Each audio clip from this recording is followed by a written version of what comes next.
Hey guys, this is Bryan's bee yard. I just a little update on things I got going on here. I lost a bunch of hives this spring. I pulled the sugar off the top, and I had nectar on in all the hives, but on the stump there was two hives there. I split up. I had a mega hive that was robbing all the smaller hives out. You know, we'd get a little 2-3 window day where they wouldn't have any forage. I imagine what they would do would just rob the hives, and they were going from hive to hive, so every week I lost a hive, you know. And I had robbing screens and all that other stuff, but you know, they were just massive. They would overwhelm these. All my other hives were much weaker. So anyway, I went down to 3 hives, and I split the mega hive up. And I caught a swarm. I'm gonna pause you while I walk over to my swarm trap. I say swarm trap, it's a hive that I caught the swarm. They were a swarm when I caught them in my tree stand. Yeah, so here's my tree stand where I've caught so many bees, swarms coming into a hive. I put it at the top, and I took them down this morning. I used a rope to lower them. You know, never try to carry the whole hive down in your arms. And you can see that first hive stand. That's the bees. And they had that thing. I had a double 5-frame nuke in there, and they'd drawn. I had medium frames, and they'd drawn combs out on the bottom. So I'd cut those off and put them in empty frames and made up a 8-frame nuke. I'm sorry, I'm misspeaking here. I made up a 8-frame medium, and I probably, this was in the middle of the day, I had solid 4 frames of bees. And so I took them down, and I put this, I got a reduced entrance to start with, and I put this foliage in front of it, so when they come out they're going to see something different and then hopefully reorient. I usually see some going back to the original location, but as long as I wait a week or two before I put another swarm trap up, they tend to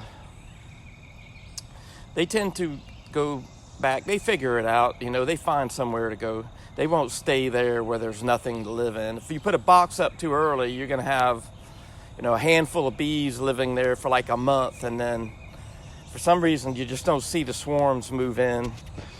But if I wait 2 weeks, and usually I don't have an issue. And I'm going to show you what I was doing my splits and in my plans for what's coming up, hopefully later today. Okay, well, I got a bunch of equipment sitting here that's not being used. It's like I say, I had a lot of bees, lost a lot of hives this winter. So anyway, these double stack 5 frames, that's what I usually set out for, the swarm traps. And I believe, yeah, there's a little dial on the front, and I got a screen for a robbing screen over that. It seems to help. And this is the new system I set up. So I go with 8 frame, and I'm switching over to all mediums, but I still got a few deep frames in use right now. But I got a hole drilled in the bottom with some screen over it for ventilation.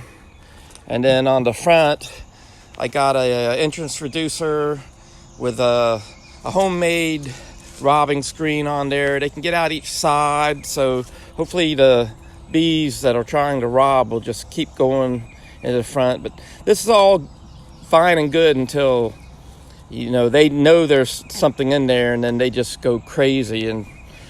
But right now we got a flow going on, and we're kind of into the season, right in the middle of the flow, spring flow. So anyway, now I'm gonna take you to the my nuke yard, and I'll show you where I'm getting ready to do later today, hopefully, if the bees are ready. So here I am in my nuke yard, and I got a couple of nukes right here, and I don't know if you can see it by my pasture on the other side of my house. There's one over there by a gate, And I have another one. You can see it just past the front of my truck. You know, they're pretty well established. One of those on the far side is really strong. And I got a double stacked one in the yellow hive right here. Which I don't really have a robbing screen on that. I got a screen that I got set up as a reducer. And I was feeding them, you know, but there was too much interest from outside hives and to the nectar, so I took it away. But these boxes, I hadn't been in them in a couple weeks, but the way they're acting, and the amount of bees I see, I think they're pretty full. You know, I've been writing on top of the hive how many frames of bees I had. So here I had 3 frames on 412. And then this hive over here is a VSH queen. She's on her 3rd year, so I'm afraid I'm about to lose her.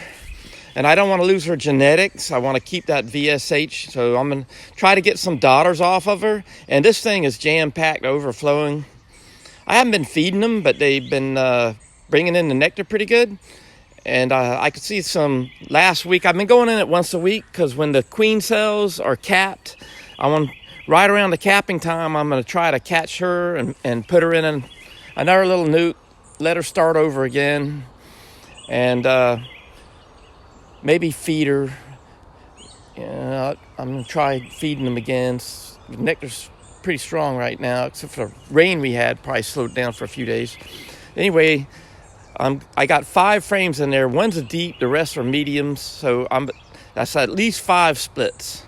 And I can take, if I got good queen cells on there, I can take frames out of that, frames out of one of my nukes on the other end of the yard, frames out of the hives I got on the back of my property, and hopefully make 5 to 7 splits with queen cells in it.